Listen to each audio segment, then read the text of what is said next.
done this before the competition or after the competition. Those are kind of your only two choices, and this is what we landed on, and I appreciate everyone making the time. I know you're probably all as tired as I am. Voice is just as sore. So today we're going to spend some time digging into areas of opportunity for the sport. A few opening remarks. I'm going to pass things along to guest speaker Don Fall. He understands we also need to have some robust discussions amongst sort of our peers, so he's going to be leading after the introduction so we can get deep into the meeting, and we're obviously going to be passing along what we discuss and the results when we meet with him and the CrossFit team next. Most of this time, though, is going to be spent gathering your input, like you're doing right now. So if you haven't already, scan the QR code. Hopefully you've learned a bit about the PFAA in the past few weeks. We've done our best to try to get the word out after semis. Our goal is to understand and represent what matters most to you as this sport grows and as we continue to better define what it is to be professional. So that's what this meeting is primarily about, to get better discussions and hopefully in some ways strengthen the bonds just within this room, right? Obviously this weekend we're all focusing on winning, and like I was trying to beat the men in this room, and so it can be hard to sort of switch gears and understand that together we have so much strength. We have the athletes are the sport, and so if we can work together for as much of the season as possible to try to progress that, we're all going to be better off. And then obviously during those few days of the competition, we can be rivals again. And so that's kind of the main goal of this meeting, is to better understand where we all feel this sport needs to go, and then we can take action, the volunteers, the PFA, and keep those things rolling for the rest of the year, and liaison with you kind of as much as possible, but as little as possible, so you can continue to be selfish in your training and with your time.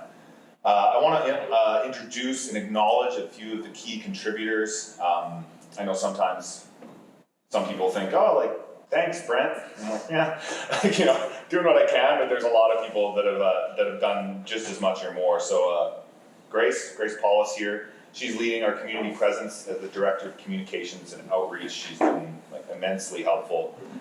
Mike Halpin, he's done some excellent work helping collect data and stuff. Here, I'm not sure if Mike. Yeah, hey Mike, thank you. A lot of work collecting stats for us. Griffin Rowley and Ellie Miller, two athletes that helped us out a lot this summer and are going to continue to volunteer throughout the year. Jared Grabio, Jared, thank you. Giving us time and feedback on a couple projects we've been working on. Kevin Skelcher, where's Kevin? Thank you. Has helped us with this presentation and what you're working on your phones right now. That's his doing through Thought Exchange. He's generously offered his tools to us. The board of directors, Victoria, Lazar, Luca, Fee, Laverne, Dina, Fellner, Royce, they've been helpful the last few years. Mitchell Bragg, COO, if you haven't met him already, he's been just a huge asset. Couldn't be doing this without him. And Mary, hi Mary. She's been very helpful in just social media and many other things we've been putting together behind the scenes, and it often goes unnoticed, and so wanted to thank them. And of course Don Paul for attending today, and we appreciate CrossFit's support in this journey. So get into a little speech here. Serious but rhetorical question. Obviously I guess the logo's not actually up there, but Professional Fitness Athletes Association. So the last three words are pretty obvious. Association, group of people. Fitness, athletes, you already know what that is. So professional, right? Like, what does it mean to be a professional? For some, it might mean dedicating every moment to being their best in their craft. Maybe it's no longer being an amateur and entertaining the public with your abilities. Maybe it's your tax status and how the CRA in Canada defines your income. To me, a professional athlete, I've been trying to be a professional essentially the last decade in this. I think what it means is having a job where your income correlates and connects clearly to your performance, and then with that your marketability. And for this sport, we're at the mercy of many things out of our control. You need a lot of things to go right in order to make a living, and it feels sometimes that isn't predicated on things you can control, or your own fitness even. So our job security is not only dependent on your hard work and your fitness, but it can be dependent on the season structure, the quality of a competition, human errors, equipment failures. One illness or one injury on one day of the year can mean a year or two of vastly decreased earnings. And don't get me wrong, like that is the nature of a lot of sports, but it feels particularly like you're on the razor's edge in this sport.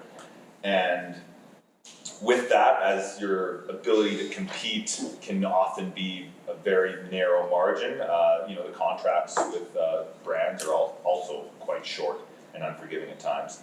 So, me and the entire PFA, we firmly believe we can continue to professionalize the sport, strive to be safe, strive to be fair, give participants the opportunities to be professional while we preserve the integrity and history of what we know in this sport, which is what makes it so attractive to us, which is a wide variety of physical tests over a competition. But we do need to demand more out of our sport, and it's not like a particularly easy journey. It's not often very comfortable. It takes effort, it takes communication, it takes a bit of teamwork. But we know, based on the stories from Mitchell and I have been having calls with the PTO. We've been talking to people from the ATP. We've been sharing books, recommendations from other sports, and every sport goes through this journey where the athletes slowly kind of band together under a common front. And when it's like this natural evolution, because when something's a little bit unbalanced, if you just keep pushing, the scales will start to balance. And you saw it in tennis.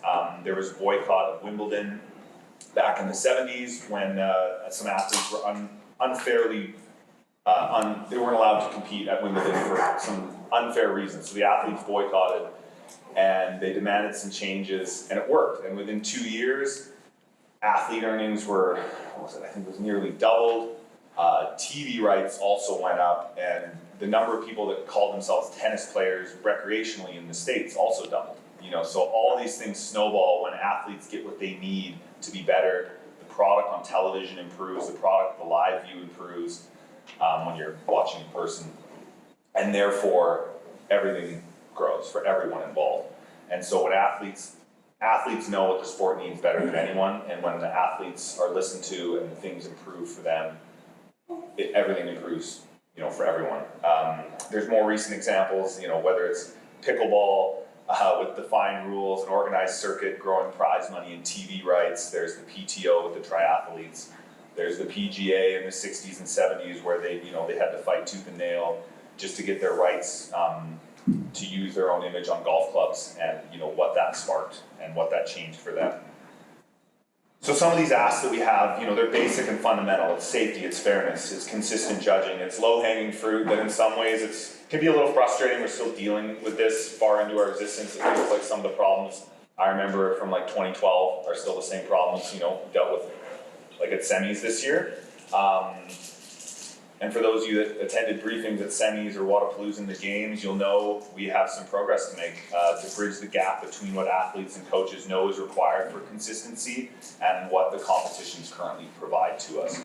So I feel like those are some of the lower hanging fruits, those are some of the smaller things. And the other changes that we're looking for are going to take more effort, more collaboration from athletes and event organizers. Things like promoting consistent participation from the top athletes more consistently throughout the year, worldwide rankings that are easy to follow, broader and greater compensation, obviously, things maybe like health insurance. And to be clear, this isn't just, the CrossFit Games, right? It's all the events. It's Rogue, it's Dubai, it's Filthy 150, it's Madrid, it's Wadapalooza. All these things, we want these things to improve at all those competitions. So are these desires to evolve the sport a little lofty? Sure, we have to start somewhere. I don't think they're impossible at all. I think we've seen things even at the games this year that have slowly improved that, we didn't see last year, we didn't see the year before that. So all those things, I think slowly we can change. And like I said before, history shows that in so many other sports, it's absolutely necessary that the professional athletes band together when they can. Obviously, off the floor, when they're on the floor, you have to be selfish. you have to compete fiercely against each other, but when you collectively look out for each other, a lot of great things can happen. And if you don't, the sport will become stagnant. And you know, we're here, I'm here, you know, everyone's here to, you know, to be the catalyst for this as much as we can. You know, we love CrossFit, right? We love the community around it. We wouldn't be here if we didn't. But we need some clarity and understanding regarding the future and where this can go. And you know, we have to think about the future generation of athletes, right? The reality is, you know, I have it a little better than Dan Bailey did, but you know, it's up to me to make sure that I'm jealous of the opportunities that like Dallin Pepper has, right? In a couple of years when I'm not competing, I need to look at what Dallin's doing and be like, damn, I wish I was, you know, 5-10 years younger and I had the opportunities he has.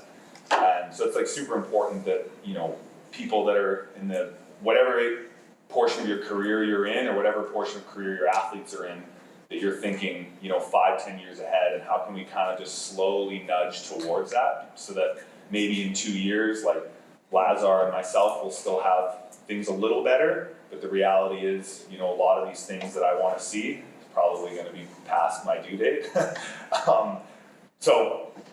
But that's the point of this, right? Is slowly pushing in that direction so that it can be better in 5 years and 10 years, and you know, we can look back and hopefully this meeting is just one of a few little catalysts that sparks that along. So today's discussion, you know, we want to spark some ideas, get thinking more about what we can all do to, you know, make this better for all the professional athletes in our space.